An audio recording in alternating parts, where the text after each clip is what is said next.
Bonsoir, mesdames, messieurs. Très heureuse de vous retrouver dans cette édition du journal Révalorisation des pensions errantes servie par la CNSS. Les bénéficiaires seront payés dès fin septembre 2023. La bonne nouvelle a été annoncée ce matin même sur l'ânesse de la CNSS d'Akpakpa.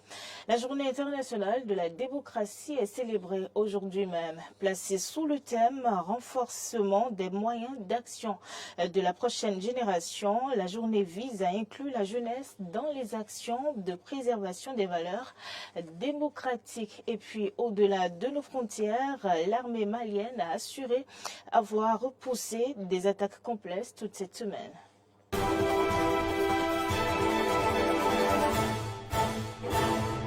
Merci d'avoir pris le rendez-vous de l'information sur Eden TV. Conférence de presse ce matin à la CNSS d'Akpakpa. Objectif, faire l'annonce de l'application effective dès ce mois de septembre avec effet rétroactif de la décision du gouvernement relative à la révalorisation des pensions errantes servies par la Caisse nationale de sécurité sociale. Arthur Indo nous fait le point.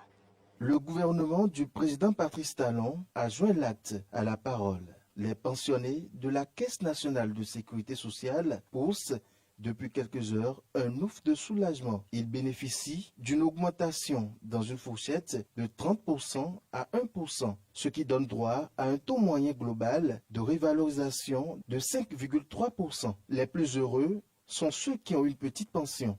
En fonction des tranches de pension, le gouvernement a consenti une augmentation dans une fourchette de 30% à 1%, ce qui donne un taux moyen global de revalorisation de 5,3% pour l'ensemble des pensionnés. Les choix opérés par le gouvernement vise à impacter davantage les petites pensions et à maintenir le pouvoir d'achat des pensionnés et rentiers.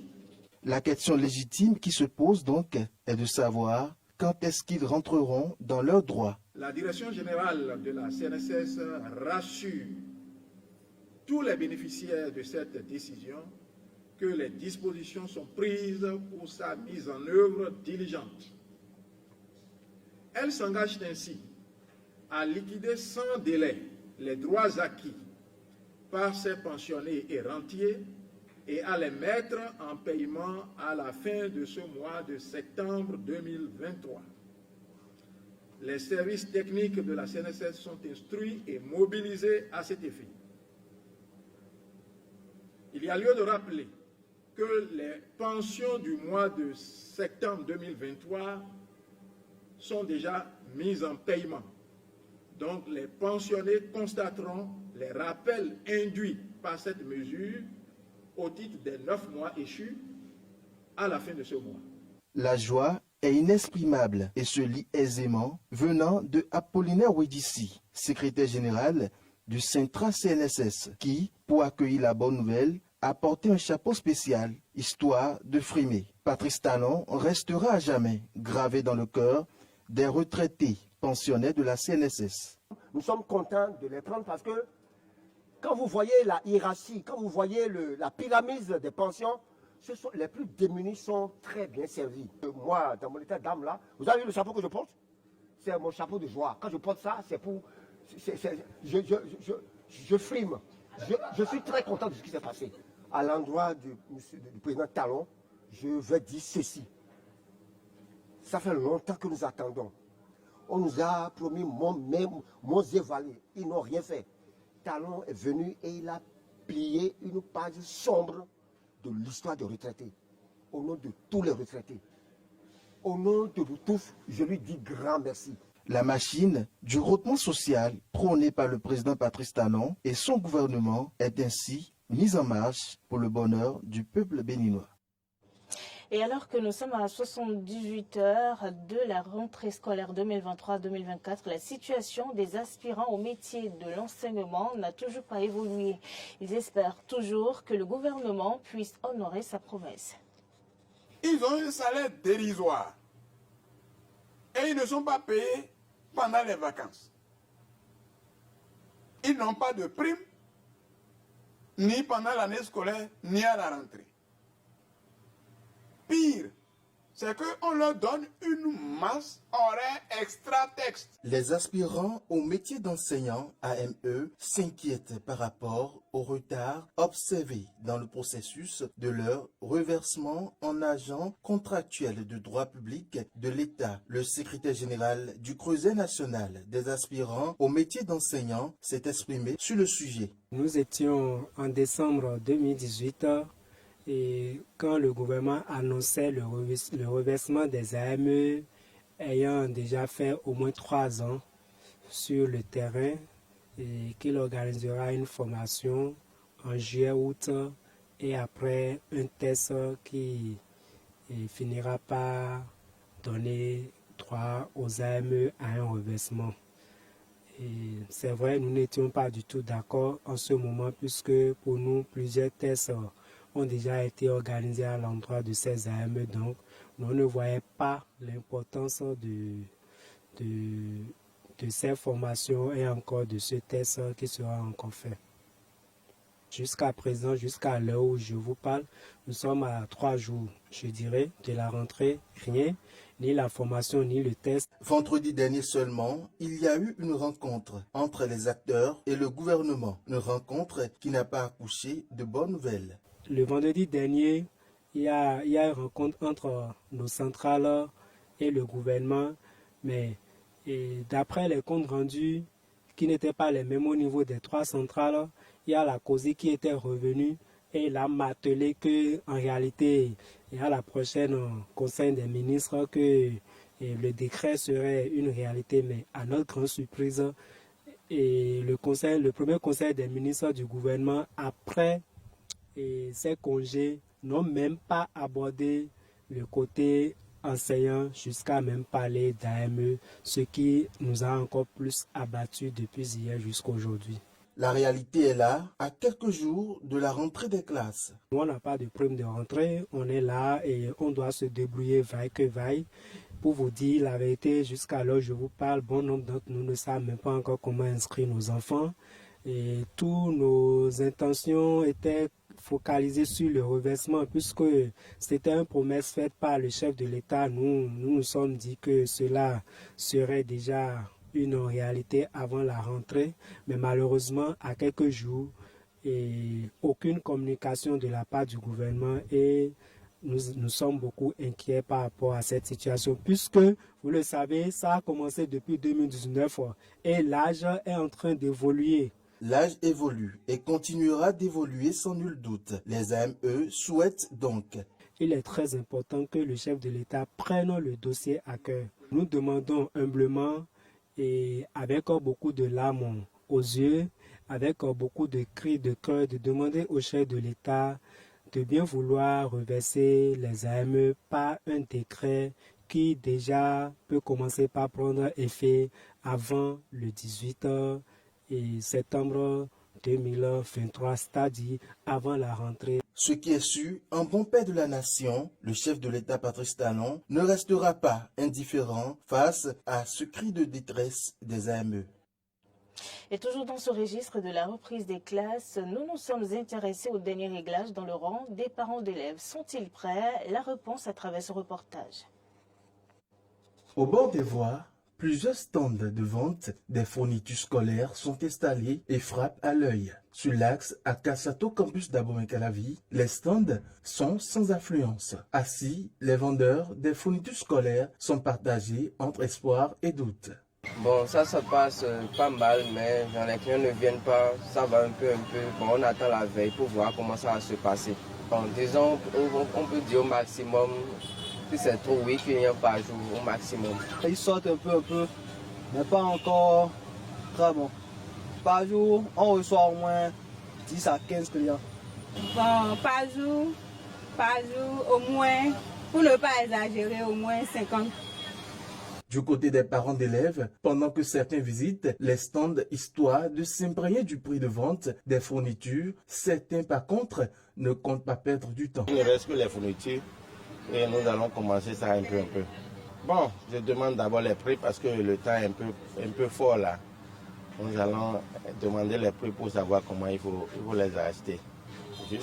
Et samedi, alors vendredi, nous allons finir avec ça là.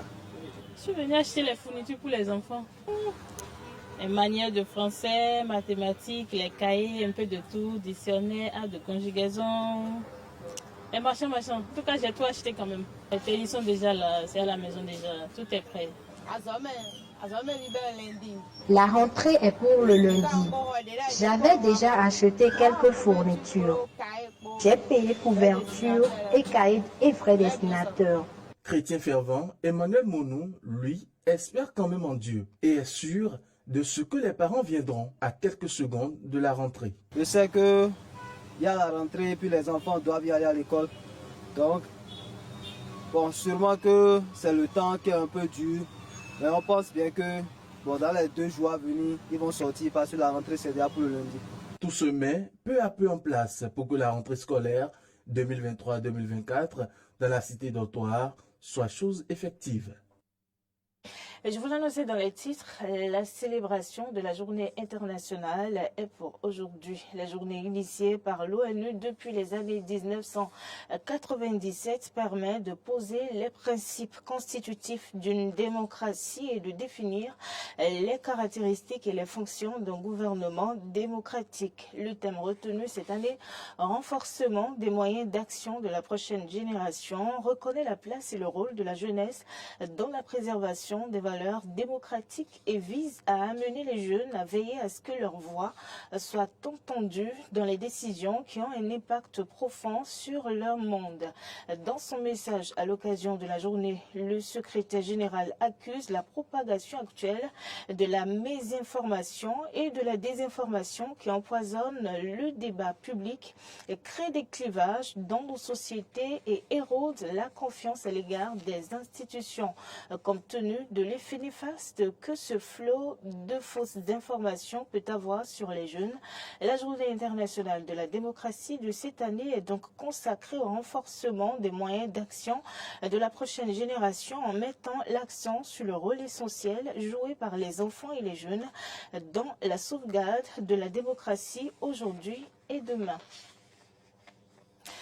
Au Mali, pendant toute cette semaine, l'armée malienne fait face à plusieurs attaques d'une coalition de groupes terroristes et les aurait repoussés. Le reportage de nos confrères de RT. Les régions de Gao et Tombouctou sont devenues des véritables champs de bataille entre les attaques répétées des groupes terroristes et les offensives foudroyantes de l'armée pour les neutraliser. Bien que prises pour cible par les terroristes, les populations maliennes apportent tout leur soutien aux autorités pour en finir avec cette crise. Les terroristes, lorsqu'ils ont toujours été, sont en train de s'en prendre à des paisibles populations juste pour essayer de démoraliser, de casser ce moral de reconquête du territoire national. Et je pense qu'il est du devoir en tant que chaque citoyen, en tant que citoyen, de contribuer en tout cas au renseignement, si nous en avons, afin de permettre à l'armée. Donc nous devons tous coopérer, d'aider notre armée, de la renseigner, afin que les résultats qui sont en train d'être produits sur le terrain soient consolidés.